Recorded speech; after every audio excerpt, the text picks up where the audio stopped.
Hello everyone, welcome to Ankani tutorial. আজকের ভিডিওতে আমরা পাস্ট টেন্সের যে ভাগগুলি আছে সেগুলো সম্পর্কে ডিটেল আলোচনা করব এক্সাম্পলের সাথে।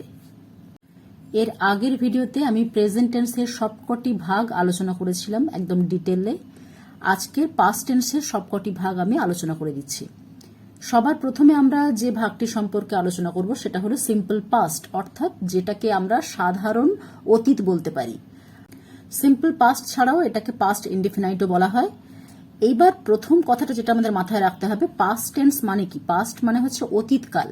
অতীত মানে যেটা চলে গেছে অলরেডি, আর ফিরে আসবে না, হয়ে গেছে আগেই, সেটাকে বলা হয় অতীতকাল। সাধারণভাবে যা কিছু অতীতে ঘটেছিল বা ঘটে গেছিল সেগুলোকে বোঝাতে আমরা দু ধরনের ফর্মুলা বা দু ধরনের সূত্র এখানে ব্যবহার করে থাকব। প্রথম কি? সাবজেক্ট, তারপর ভার্বের সেকেন্ড ফর্ম। অনেক জায়গায় দেখবে লেখা থাকে V2, সেটা হচ্ছে ভার্বের সেকেন্ড ফর্ম, অর্থাৎ ভার্বের পাস্ট ফর্ম যেটা আছে সেটা ব্যবহার করতে হবে। তোমাদের বইতে যেখানে দেখবে ডু, ডিড, ডান, এই যে ডিড কথাটা, যেটা মাঝের যে ফর্মটা আছে সেকেন্ড ফর্ম, সেটাই হচ্ছে ভার্বের পাস্ট ফর্ম। সিম্পল প্রেজেন্টের ক্ষেত্রেও দুটো রুলস ছিল, আর এক্ষেত্রেও সিম্পল পাস্টের বেলাতে দুটো রুলস। একটাতে আমরা দেখতে পাচ্ছি ভার্ব আছে, ভার্ব থাকলে সেই সেন্টেন্সের মধ্যে অবশ্যই বি ভার্ব থাকবে না, এটা মাথায় রাখতে হবে। আরেকটা যেটা আছে সেই সূত্রতে লক্ষ্য করবে, সাবজেক্টের পর বি ভার্ব। যেহেতু পাস্ট টেন্স তাই বি ভার্ব এখানে ওয়াজ বা ওয়ারের যে কোনো একটা সাবজেক্ট দেখে বসাতে হবে, তারপর অবজেক্ট। আর প্রেজেন্ট টেন্সের বেলাতে কি ছিল? ওয়াজ ওয়ারের পরিবর্তে এখানে ছিল এম বা ইজ বা আর, সেই তিনটের মধ্যে যে কোনো একটা আমাদের ইউজ করতে হয়েছিল। এইবার কথাটা হচ্ছে কোথায় আমরা ভার্বের পাস্ট ফর্ম ইউজ করব আর কোথায় বি ভার্ব ইউজ করব। মনে রাখবে, ধরো না কোনো একটা সেন্টেন্স দেওয়া আছে, যে সেন্টেন্সের ক্রিয়াপদ অর্থাৎ ভার্ব যেটা আছে, কাজ করা যেটার মধ্য দিয়ে বোঝানো হচ্ছে, যেমন লেখা একটা কাজ, গান গাওয়া একটা কাজ। এই কাজের ঠিক শেষে যদি ছিলাম, মানে কাজের সাথে ছিলাম বা ছিল বা ছিলেন, এই ধরনের অংশগুলো বা কথাগুলো যদি ক্রিয়াপদ বা ভার্বের সঙ্গে একসাথে মানে যুক্ত অবস্থায় থাকে, একসাথে অ্যাটাচ অবস্থায় থাকে, মানে দেখো লেখা কথাটা আলাদা নেই, ছিলাম কথাটা আলাদা নেই, দুটো একসাথে মিলে লিখেছিলাম কথাটা আছে। এই রকম একসাথে যদি ভার্বের সঙ্গে ছিলাম, ছিল, ছিলেন বা ছিলে, এই ধরনের কথাগুলো যদি একসাথে জুড়ে থাকে, তখন বুঝতে হবে সেখানে ভার্বের পাস্ট ফর্ম ইউজ হবে। কেন? যেহেতু ক্রিয়াপদ বা ভার্ব ওর সাথে জুড়ে আছে, তার মানে এখানে ভার্বের পাস্ট ফর্মই ইউজ হবে। আর যে সমস্ত সেন্টেন্সে দেখবে এই কথাগুলো মানে ছিল, ছিলে, ছিলাম, ছিলেন, এই কথাগুলো যেখানে শুধু একা আলাদাভাবে মানে একটা সম্পূর্ণ স্বাধীন শব্দ হিসেবে একা বসবে, তার সঙ্গে কোনো ক্রিয়াপদ যুক্ত থাকবে না, তখনই বুঝবে যে সেখানে বি ভার্ব বসবে। যেমন তুমি পাগল ছিলে, এই যে দেখো ছিলে কথাটা সম্পূর্ণ আলাদাভাবে বসেছে, এর সাথে কোনো ক্রিয়াপদ বা ভার্ব কিন্তু যুক্ত নেই। এই ধরনের সেন্টেন্সগুলোর ক্ষেত্রে আমরা সাবজেক্ট দেখে কোথায় ওয়াজ হবে বা কোথায় ওয়্যার হবে সেটা বসাবো, তারপর অবজেক্ট যেটা আছে সেটা বসিয়ে দেব।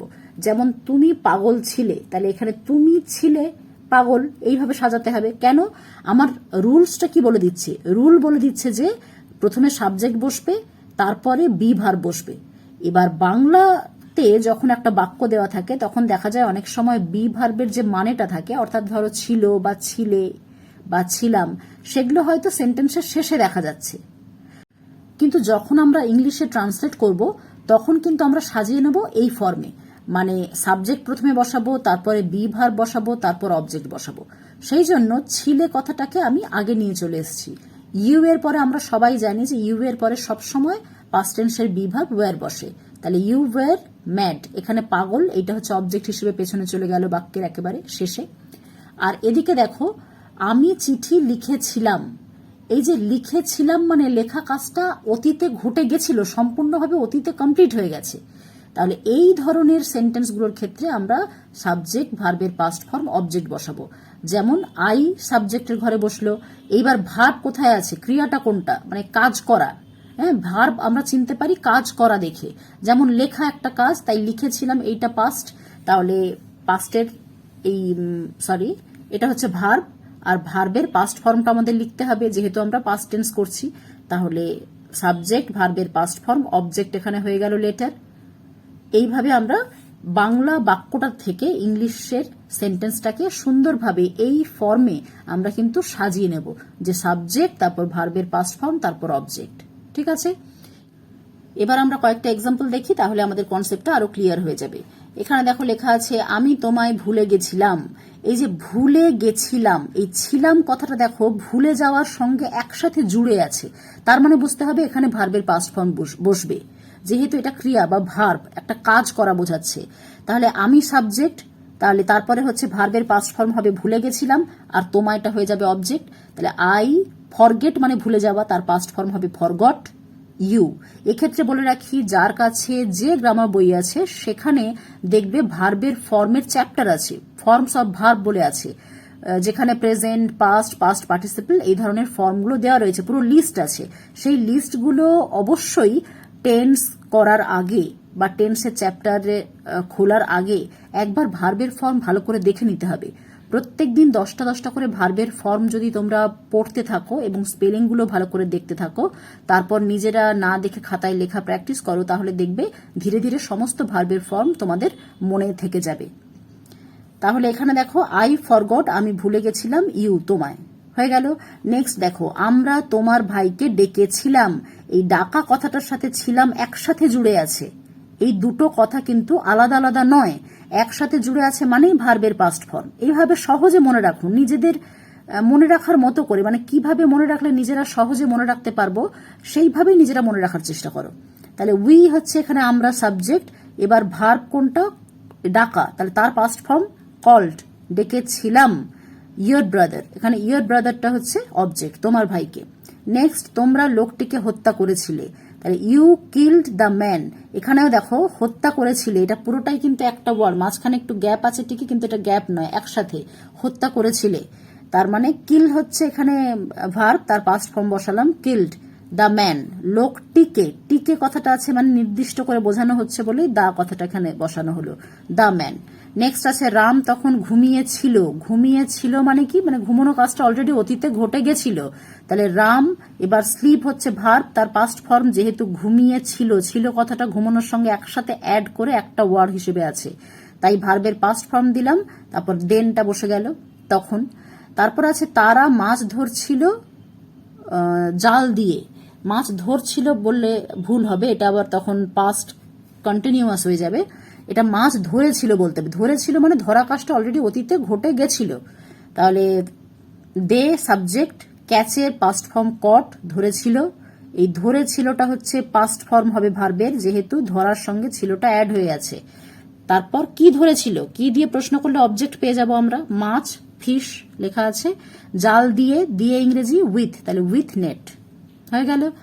নেক্সট হচ্ছে তোমরা সৎ ছিলে, এই সেন্টেন্সটা লক্ষ্য করো, এখানে ছিলে কথাটার আগে কোনো ভার্ব নেই, মানে ছিলে এই কথাটা সম্পূর্ণ একটা স্বয়ং সম্পূর্ণ শব্দ যাকে বলে, মানে যার নিজের অর্থ সে নিজে একাই বহন করছে, তার সঙ্গে অন্য কিছু জুড়ে নেই। ঠিক আছে, তাহলে এখানে কোনো ভার্ব যেহেতু ছিলের আগে জুড়ে নেই, তখন বুঝতে হবে যে তার মানে এখানে বি ভার্ব বসবে।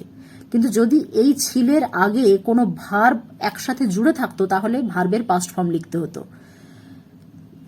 এখানে তোমরা ইংরেজি ইউ, তারপর আমরা জানি যে পাস্ট টেন্সে ইউ এর পরে কি বি ভার্ব বসে, ওয়ের। এক্ষেত্রে বলি সহজে মনে রাখার নিয়ম হলো আই মানে আমি, আর যত সিঙ্গুলার ফর্ম আছে মানে এক বচন, যে কোনো একটা নাম, সে নাউন হতে পারে, প্রোনাউন হতে পারে, শুধু ব্যতিক্রম মনে রাখবে ইউ, ইউ মানে তুমিও হয় আবার তোমরাও হয়, কিন্তু এর পরে কখনোই ওয়াজ বসে না, সবসময় ওয়্যার বসে। বাকি যত সিঙ্গুলার ফর্ম আছে এক বচন, সবার পরে ওয়াজ বসাবো আমরা পাস্ট টেন্সের বি ভার্ব হিসেবে। ঠিক আছে, তাহলে ইউ ওয়্যার অনেস্ট, তুমি বা তোমরা ছিলে সৎ, এখানে ছিলে আলাদা একটা শব্দ, তাই বি ভার্ব ওয়্যার। নেক্সট কি আছে, রিনা দিল্লি থেকে ফিরেছিল, অর্থাৎ ফেরা কাজটা অলরেডি হয়ে গেছিল অতীতে, তাহলে রিনা রিটার্নড, মানে রিটার্ন মানে ফেরা, তার পাস্ট ফর্ম রিটার্নড, বা কেউ যদি রিটার্নড ওয়ার্ডটা মনে রাখতে না পারে, সে কেম ব্যাকও লিখতে পারে, কাম ব্যাক মানে ফিরে আসা, কামের পাস্ট ফর্ম বসিয়ে দিয়েছি কেম ব্যাক, ফিরে এসেছিল ফ্রম দিল্লি থেকে। নেক্সট এক্সাম্পল দেখি, আমরা তোমার জন্য অপেক্ষা করেছিলাম। এই যে অপেক্ষা করেছিলাম, এখানে দেখতে যদিও আমার লেখাটা একটু ভুল হয়ে গেছে, অপেক্ষা করেছিলাম কথাটা একসাথে হবে, ঠিক আছে? তাহলে ভার্বের পাস্ট ফর্ম অবশ্যই বুঝতে পারছো, উই ওয়েটেড, ভার্বের পাস্ট ফর্ম দেব ওয়েটেড ফর ইউ, তোমার জন্য। সাবজেক্ট, ভার্বের পাস্ট ফর্ম, অবজেক্ট, এইভাবে সাজিয়ে নেব। তোমরা অসহায় ছিলে, ছিলে কথাটা লক্ষ্য করো একা আছে, তার সঙ্গে কোনো ক্রিয়া বা ভার্ব অ্যাড নেই, এর আগে কিন্তু কোনো ভার্ব এর সাথে জুড়ে নেই, তাই এটা অবশ্যই হবে বি ভার্ব, পাস্ট টেন্সের বি ভার্ব। তাহলে ইউ এর পরে আমরা জানি ওয়্যার হয়, তাহলে ইউ ওয়্যার হেল্পলেস, তোমরা ছিলে অসহায়।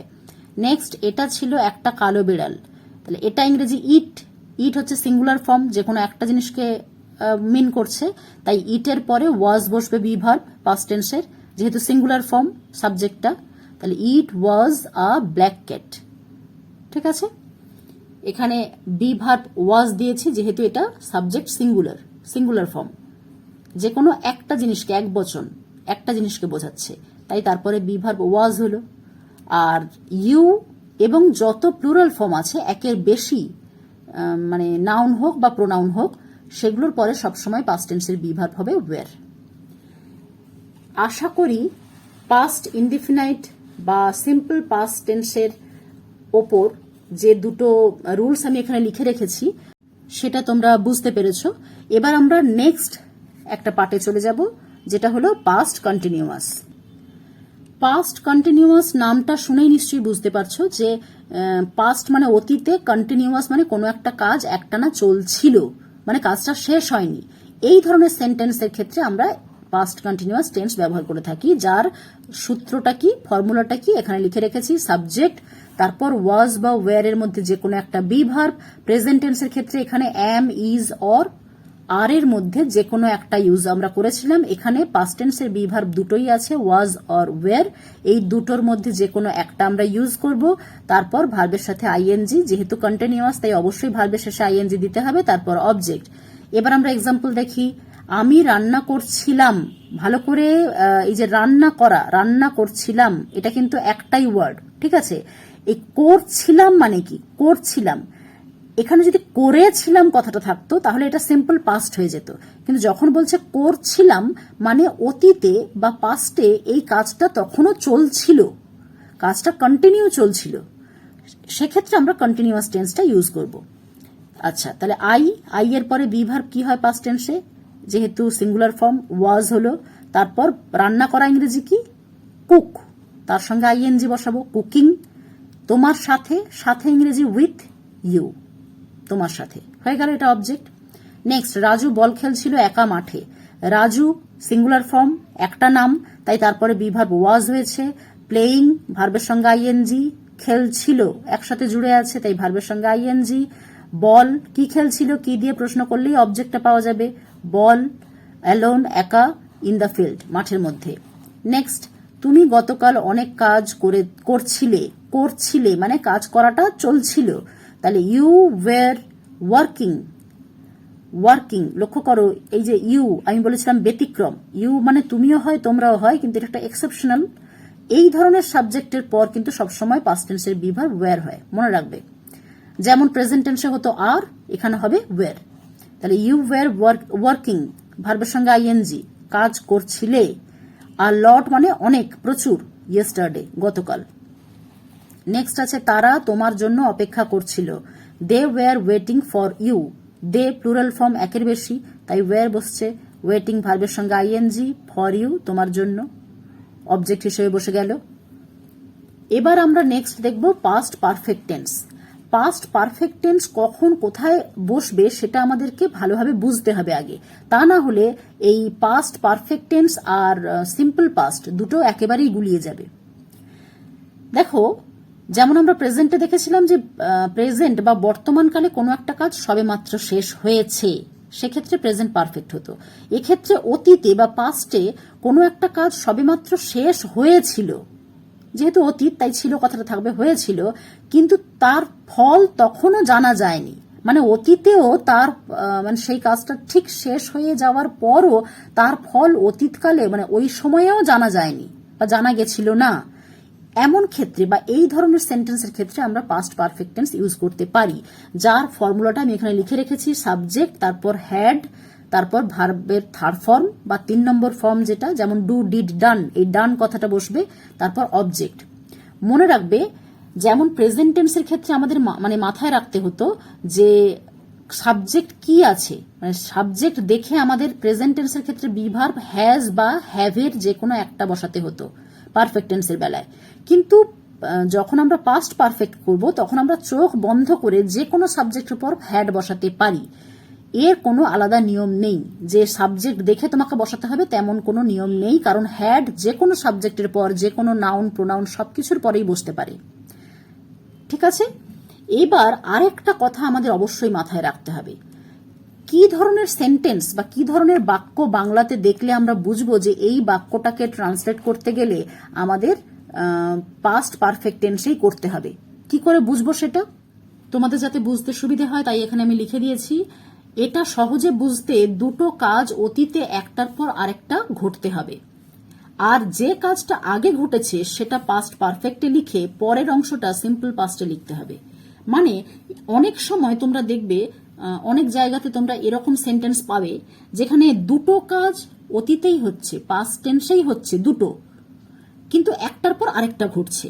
সেক্ষেত্রে তোমাকে মাথায় রাখতে হবে যে কোন কাজটা আগে ঘটেছে। যেমন ধরো এই এক্সাম্পলটা প্রচন্ড কমন এবং সবারই মুখে মুখে সবাই জানে এই এক্সাম্পলটা, তাই আমি এখানে দিয়ে রেখেছি। ডাক্তার আসার আগে রোগীটি মারা গিয়েছিল। এই যে সেন্টেন্সটা, ডাক্তার আসার আগে রোগীটি মারা গেছিল, এই যে দুটো পার্টে দেখো সেন্টেন্সটা আছে, একটা ডাক্তারের আসার ঘটনা বলছে আর একটা রোগীটির মারা যাওয়ার ঘটনা। দুটোই কিন্তু অতীতে ঘটেছিল, দুটো কাজই। তার মধ্যে কোনটা আগে হয়েছে? আগে রোগী মারা গেছে, তারপর ডক্টর এসছেন। তাহলে যে পার্টটা আগে হয়েছে সেইটাকে আমাদের পাস্ট পারফেক্টে করতে হবে, অর্থাৎ সাবজেক্টের পরে হ্যাড লিখে ভার্বের থার্ড ফর্ম, তারপরে এই আগে কথাটার ইংলিশ কি বিফোর দেওয়ার পর বাকি যে পার্টটা পড়ে আছে, মানে সেন্টেন্সের বাকি পার্টটা যখন লিখবো সেটা সিম্পল পাস্টে লেখা হবে, অর্থাৎ সাবজেক্ট ভার্বের পাস্ট ফর্ম। এটা মাথায় রাখতে হবে। যখনই তুমি পাস্ট পারফেক্ট টেন্স করবে তখন দেখবে একটা সেন্টেন্সের পর আরেকটা সেন্টেন্স হয়তো লিখতে হবে এই ধরনের বিফোর ওয়ার্ডটা ইউজ করে। সেক্ষেত্রে যে কাজটা আগে হয়েছে সেটা আগে দেবে এবং সেটা অবশ্যই পাস্ট পারফেক্টে লিখতে হবে, আর শেষের পার্টটা লিখতে হবে সিম্পল পাস্টে। আরেকটা এক্সাম্পল দেখলে বুঝতে পারবে। বৃষ্টি শুরু হওয়ার আগে আমরা বাড়ি পৌঁছে গেছিলাম। দুটো কাজই কিন্তু অতীতে ঘটছে। এই ছিলাম টিলাম দেখেই তো বুঝতেই পারছো যে এগুলো সবই অতীতে ঘটেছে। এবার একটা হচ্ছে বৃষ্টি শুরু হয়েছিল, এটা একটা কাজ, আর আমরা বাড়ি পৌঁছে গেছিলাম, এটা আরেকটা কাজ। দুটো কাজের মধ্যে কোন কাজটা আগে হয়েছে? আমাদের বাড়ি পৌঁছে যাওয়াটা আগে হয়েছে। তাহলে এই পার্টটা আমরা করব পাস্ট পারফেক্টে। তাহলে আমরা ইংলিশ উই, তারপরে হ্যাড বসবে, কারণ যে কোনো সাবজেক্টের পর হ্যাড বসে। এখানে যেমন পেশেন্ট ছিল সিঙ্গুলার ফর্ম, তারপরেও হ্যাড বসেছে। এখানে উই হচ্ছে প্লুরাল, একের বেশি আমরা, তারপরেও হ্যাড বসেছে। ভার্বের থার্ড ফর্ম রিচড, পৌঁছে গেছিলাম। হোম মানে বাড়িতে। বিফোর মানে আগে, তাহলে কার আগে? বৃষ্টি শুরু হওয়ার আগে। আমরা জানি বৃষ্টি দিয়ে যখনই আমরা কোনো সেন্টেন্স শুরু করতে যাই তখন সবসময় ইট দিয়ে শুরু করি। তাহলে ইট স্টার্টেড, শুরু হয় ইংরেজি ধরো স্টার্ট, তাহলে তার পাস্ট ফর্ম দিয়েছি, সিম্পল পাস্ট দিয়ে দিয়েছি এখানে, মানে ভার্বের পাস্ট ফর্ম, সেকেন্ড ফর্ম যেটা আমরা সিম্পল পাস্ট বা পাস্ট ইনডিফিনাইট টেন্সের ক্ষেত্রে পড়লাম। তাহলে ইট স্টার্টেড রেনিং, মানে বৃষ্টি শুরু হয়ে গেছিল। ঠিক আছে, এইভাবে কিন্তু আমাদের মাথায় রাখতে হবে যে কোথায় আমরা পাস্ট পারফেক্ট ইউজ করব আর কোথায় আমরা সিম্পল পাস্ট ইউজ করব। এবার আমরা একেবারে শেষ ভাগে চলে এসেছি, যেখানে পাস্ট পারফেক্ট কন্টিনিউয়াস টেন্স সম্পর্কে আমরা পড়ব। আমি বারবার বলেছি যে টেন্সের নামটাকে ভালোভাবে লক্ষ্য করবে। এর মধ্যে অনেক হিন্টস দেওয়া আছে যে রুলসে কার পরে কে আসবে। পাস্ট পারফেক্ট কন্টিনিউয়াসের রুলসটা আমি এখানে লিখে দিয়েছি। সাবজেক্ট, তারপর হ্যাড বিন, তারপর ভার্বের সঙ্গে আইএনজি, তারপর অবজেক্ট। এই যে পাস্ট পারফেক্ট, তার মানে সাবজেক্ট তার সঙ্গে হ্যাড একটা থাকবেই, যেটা আমরা একটু আগে পড়লাম। এইবার বিনটাকে কি করে মনে রাখবো? এটা মনে রাখার জন্য নিজেরা নিজেদের মতো করে যেভাবে মনে রাখলে মনে রাখতে পারো বলে মনে হয় সেইভাবেই মনে রাখবে। আমি এই বিনটা যে এখানে বসবে পাস্ট পারফেক্ট কন্টিনিউয়াস টেন্সে, সেটা মনে রাখি কিভাবে? আমি সবসময় ভাবি যে ভার্বের সঙ্গে আইএনজি জুড়ে যাচ্ছে মানে যখনই ভার্বের পিঠের ওপর আমি আইএনজিটাকে চাপানোর চেষ্টা করব তখনই ধরে নেব যে ভার্ব আরো ঝুঁকে যাবে, ভারী। তাহলে একে সাপোর্ট দেওয়ার জন্য সামনে একটা কিছু দিতে হবে, সেটাকে বিন। আমি এইভাবে মনে রাখার চেষ্টা করি। তোমরা তোমাদের মতো করে মনে রাখার চেষ্টা করবে, যেভাবে মনে রাখলে সারা জীবন তোমরা মনে রাখতে পারবে। সেটা কোনো বইতে ধরাবাঁধা কোনো রুলসের মধ্যে নাও পড়তে পারে, কিন্তু যেভাবে মনে রাখলে তোমরা মনে রাখতে পারবে সেই পথটাই তোমরা অবলম্বন করবে। তাহলে পাস্ট পারফেক্ট মানে আমরা জানি সাবজেক্ট তারপর হ্যাড আসবেই। এবার ভার্বের সঙ্গে আইএনজি যেই জুড়তে যাব অমনি সামনে সাপোর্ট দেওয়ার জন্য বিনটা অবশ্যই আনতে হবে, তারপর অবজেক্ট। আমি যখন বাড়ি গেছিলাম তখন আমার ভাই বল খেলছিল। এই ধরনের সেন্টেন্সগুলো যখন তোমরা পাবে তখনই বুঝবে যে এগুলো সব পাস্ট পারফেক্ট কন্টিনিউয়াসে হবে। ভালো করে সেন্টেন্সটা দেখো, আমি যখন বাড়ি গেছিলাম তখন আমার ভাই বল খেলছিল। তার মানে নিশ্চয়ই আমি বাড়ি গিয়ে যখন পৌঁছলাম সে সবে খেলতে শুরু করেনি, তার অনেকক্ষণ আগের থেকে সে অলরেডি খেলতে শুরু করে দিয়েছিল। আর আমি যখন গেলাম মানে আমি যে গেছিলাম এটাও অতীতে ঘটেছে, তারও আগে মানে অতীতে অনেকটা সময় আগের থেকে কোনো একটা কাজ শুরু হয়েছে। এখানে আমি লিখে দিয়েছি অতীতকালে যে কোনো কাজ অনেকটা সময় বা অনেকটা কাল আগে থেকে শুরু হয়েও আরো অনেকটা সময় ধরে চলছিল বোঝাতে। তাহলে ভাইয়ের খেলাটা অনেকটা সময় আগে থেকে শুরু হয়েছিল, আবার আমি যখন বাড়ি গেলাম তখনও সে খেলছিল, মানে তখনও কাজটা কন্টিনিউ চলছিল। এই ধরনের সেন্টেন্সের ক্ষেত্রে আমরা past perfect continuous tense use করব। সেক্ষেত্রে যে কাজটা অনেক আগে থেকে শুরু হয়েও অতীতে আরো অনেকটা সময় ধরে চলছিল সেই কাজটা দিয়েই আমরা শুরু করব। যেমন ভাইয়ের বল খেলাটা অনেকটা আগে থেকে শুরু হয়েও চলছিল, তাহলে মাই ব্রাদার এই পার্টটা আগে লিখতে হবে। মাই ব্রাদার হ্যাড বিন, এই যে আমার সূত্রের মধ্যে রয়েছে, ফর্মুলার মধ্যে subject my brother had been বসে গেল। এবার ভার্ব কোনটা? খেলা, তাহলে প্লেয়িং হবে। ভার্বের সঙ্গে আইএনজি যেহেতু কন্টিনিউয়াস আছে। এবার কি খেলছিল? বল। কখন খেলছিল? যখন আমি বাড়ি গেছিলাম, তাহলে যখন ইংলিশ হোয়েন, আমি। এবার মনে রাখবে যেমন আমরা পাস্ট পারফেক্ট টেন্সের ক্ষেত্রেও দেখলাম দুটো কাজের যে কাজটা আগে হবে সেটা পাস্ট পারফেক্টে হওয়ার পর লাস্টের পার্টটা সিম্পল পাস্টে হবে, অর্থাৎ সাবজেক্ট ভার্বের পাস্ট ফর্ম দিয়ে হবে। এক্ষেত্রেও সেম মনে রাখবে, হোয়েনের ঠিক পরে যে পার্টটা আমরা লিখবো সেখানেও কিন্তু সাবজেক্ট ভার্বের পাস্ট ফর্ম দিয়েই লিখবো। তাহলে হোয়েন আই ওয়েন্ট যখন আমি গেছিলাম টু মাই হাউস, আমার বাড়িতেও লিখতে পারো, বা অবলিক দিয়ে লিখেছি। তুমি যদি মনে করো যে টু মাই হাউস না লিখে অ্যাট মাই হাউস লিখবে আমার বাড়িতে, তো অ্যাট প্রিপোজিশনও তোমরা ইউজ করতে পারো। কিন্তু মনে রাখবে হোয়েনের পরের পার্টটা আমাদের সবসময় কিসে করতে হবে? সিম্পল পাস্ট টেন্সে। নেক্সট, রাম অপেক্ষা করছিল 2 ঘন্টা ধরে সীতার আসার আগে থেকে। তার মানে সীতা আসবে, সীতা আসার 2 ঘন্টা আগে থেকে সে অপেক্ষা করছিল। তাহলে অপেক্ষা করা কাজটা কিন্তু অনেকক্ষণ আগে থেকে শুরু হয়েছিল এবং সেটা চলছিল যতক্ষণ না সীতা গিয়ে পৌঁছয়। তাহলে রাম হ্যাড বিন ওয়েটিং, কারণ কে সব থেকে বেশি অপেক্ষা করেছে? রাম 2 ঘন্টা ধরে অপেক্ষা করেছে সীতার আসার আগে থেকে। সীতা যখন গেল তখন গিয়ে জানতে পারলো অতীতে আরো 2 ঘন্টা আগে থেকে রাম অপেক্ষা করতে শুরু করেছিল এবং তার অপেক্ষা করা কাজটা তখনও কন্টিনিউ হচ্ছিল যখন সীতা গিয়ে পৌঁছলো। তাহলে রামের এই পার্টটা আগে হবে। Ram had been waiting for Sita. কত ঘন্টা? ফর 2 আওয়ার্স, 2 ঘন্টার জন্য। কার আসার আগে? সীতার আসার আগে। তাহলে বিফোর দেব, বিফোর মানে আগে।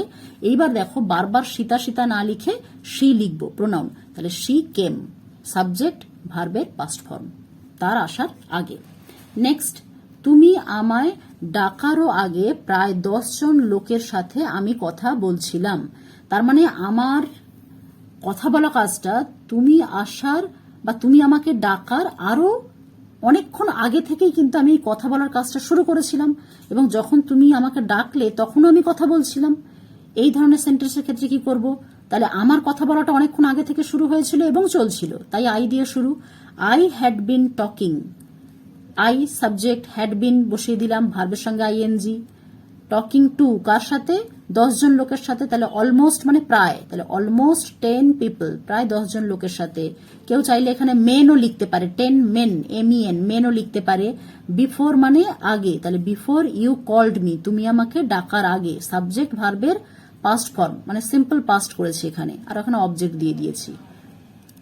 এবার আমাদের লাস্ট এক্সাম্পল, যেখানে বলা আছে তারা আমায় চিঠি লেখার 1 বছর আগে থেকে আমি তাদের চিঠি লিখছিলাম। তাহলে তাদের চিঠি লেখা আর আমার চিঠি লেখার মধ্যে কোনটা অনেক আগে থেকে শুরু হয়েছিল? আমার চিঠি লেখা, কারণ বলা আছে আমি তাদেরও 1 বছর আগে থেকে লিখছিলাম। তাহলে এক্ষেত্রে আমরা পাস্ট পারফেক্ট কন্টিনিউয়াস টেন্সটা ব্যবহার করতে পারবো। তাহলে যে কাজটা অনেকটা আগে থেকে হয়েছে সেটা দিয়ে শুরু করব। তাহলে আই হ্যাড বিন রাইটিং, এখানে সাবজেক্ট আই, তারপর হ্যাড বিন বসালাম, রাইটিং ভার্বের সঙ্গে আইএনজি হয়ে গেল, অবজেক্ট লেটার হয়ে গেল।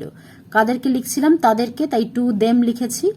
এইবার আগে, এই যে আগে কথাটা আছে এই প্রিপোজিশনটা বসিয়ে দিলাম বিফোর। তাহলে তারা আমায় লিখছিল, এটা অবশ্যই সিম্পল পাস্টে করতে হবে। তাহলে দে, রাইটের পাস্ট ফর্ম রোট, মি হয়ে গেল। এইভাবে আমরা পাস্ট পারফেক্ট কন্টিনিউয়াস টেন্স করতে পারি। আশা করি তোমাদের ভিডিওটি দেখে কিছুটা হলেও হেল্প হলো। তবে আমার মনে হয় প্রত্যেকটা টেন্সের ওপর আরও বেশ কিছু এক্সাম্পল তোমরা যদি এক্সারসাইজ থেকে দেখে করো বা বাড়িতে প্র্যাকটিস করো, নিজেরা করার চেষ্টা করো, তাহলে তোমাদের কনসেপ্টটা আরও ক্লিয়ার হবে। বারবার নিয়মগুলো দেখবে, বোঝার চেষ্টা করবে। আর তোমাদের ভিডিওটা থেকে কোনো হেল্প হলো কিনা সেটা আমাকে পারলে কমেন্ট করে জানিও। আজকে ভিডিও এখানেই শেষ করব। নেক্সট ভিডিওতে নতুন কোনো টপিক নিয়ে আবার দেখা হবে। Thanks for watching.